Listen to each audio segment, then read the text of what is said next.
Hi, this is Jack Ma, your club president at Torrey Pines Classics Club, and this video is an introductory video to Ovid's Metamorphoses, which is the work we will be reading in the following weeks. And I will be introducing to you guys the work Metamorphoses and perhaps a little bit about Ovid and the specific version we are using in our club. And first, let us talk about Ovid. So this is Ovid, and Ovid was a poet who lived under the Augustan era.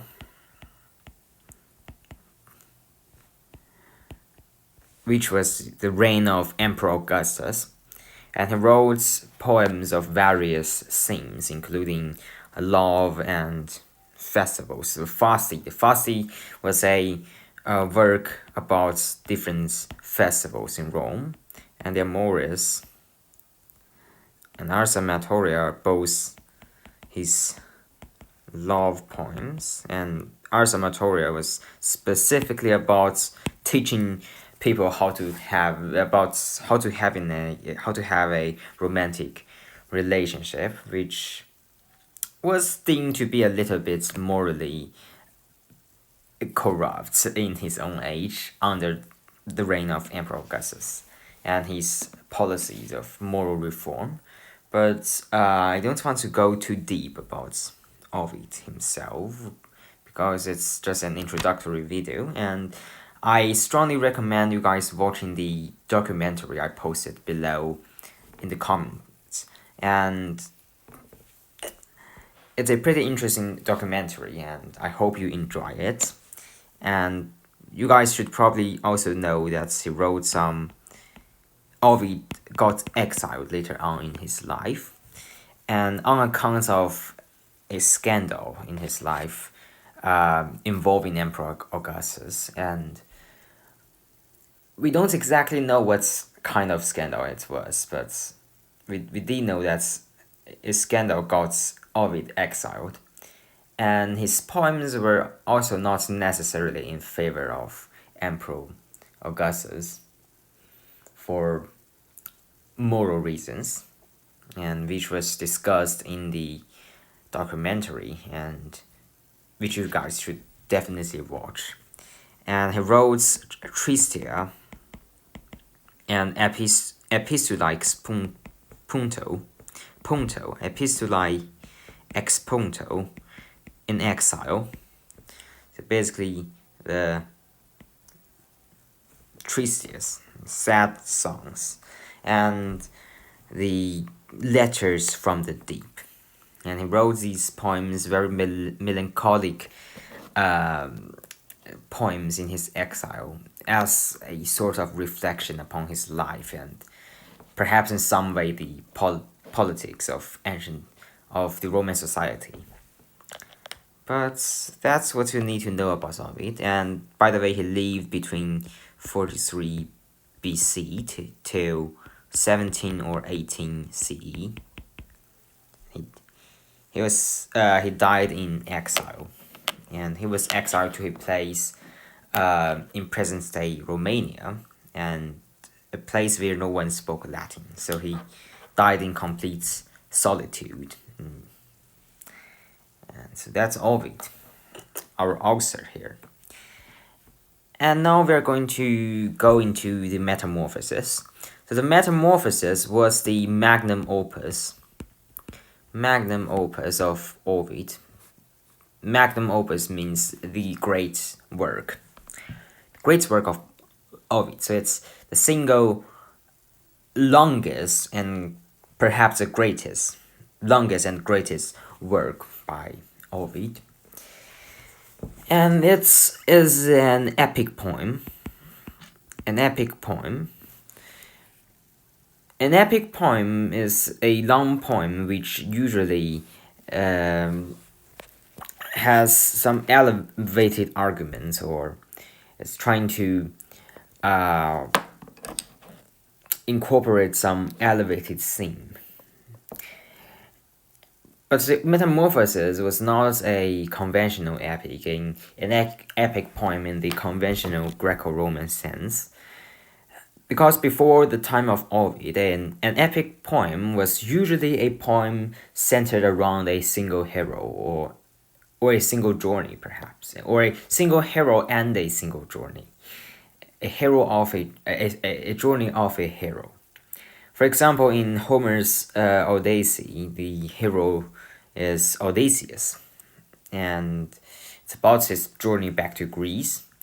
And in Virgil's The Aeneid, the hero is Aeneas, and the journey is from Aeneas navigating from Troy to Latium and building his own kingdom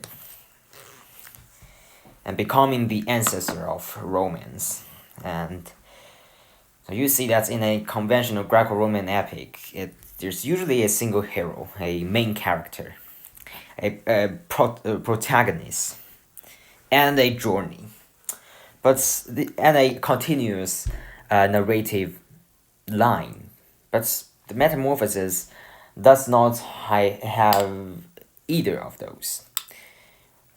What the Metamorphosis does have is a single theme. So the word metamorphosis means transformations in Greek. Metamorphosis means transformations in Greek.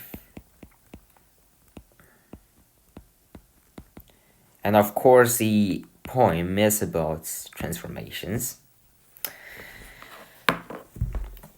So the Metamorphoses consists of hundreds of episodes, mythological episodes.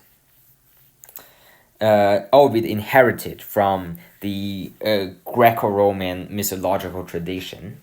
So most of the stories actually they pre-existed the Metamorphosis, the work Metamorphosis.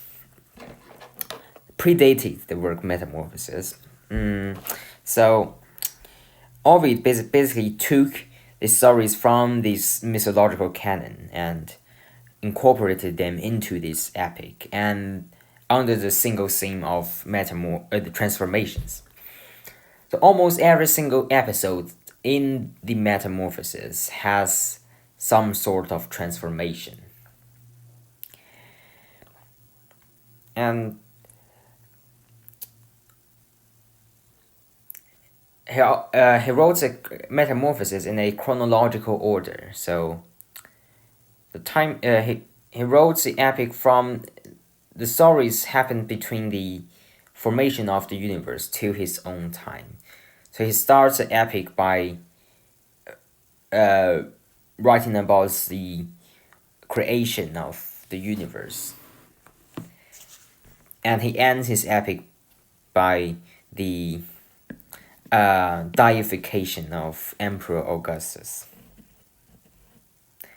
The deification of Julius Caesar, actually, and the potential deification of Emperor Augustus. And so you can see it's actually a mythological history. He's documented the entire history of the universe from the beginning to his own time, and the mythology around this history and the mythological history of the universe. And of course, all of his episodes, almost all of them, include some sort of transformation. Some might be less obvious than others, but they do all have some sort of transformations. I mean, yeah, sometimes it's more implicit, but they do all have the theme of transformation. And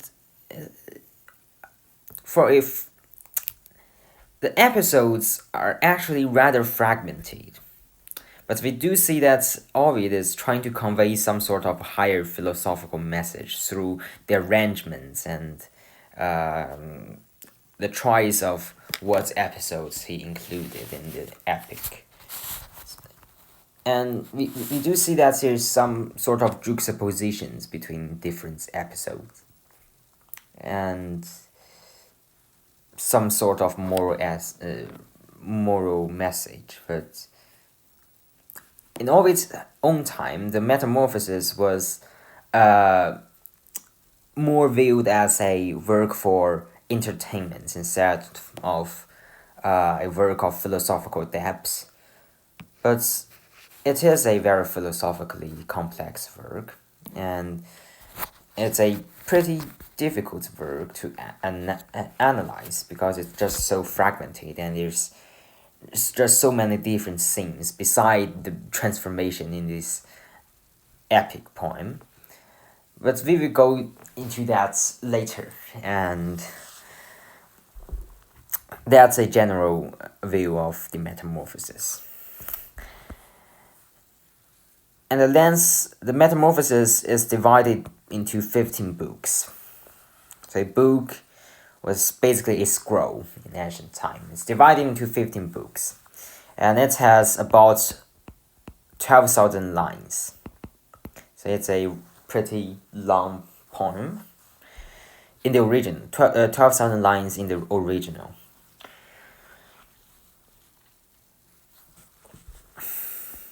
Alright, so that's the Metamorphoses, and we will be reading the version translated by John Dryden and his colleagues, some of his collaborators, which did include some very famous people, including Alexander Pope, who's one of the greatest poets in English history. John Dryden himself was a great literary theorist and also a great poet. This is this version. I will post a link below in the comments, and you can find it in wikisource. And it's not necessarily the most faithful version to the original, but it's a very beautiful version, and it has rhythm, great rhythm, and it's also free. So that's why I chose this version. And I hope you enjoy it. And so that's all for this introduction. And watch the documentary. Thank you.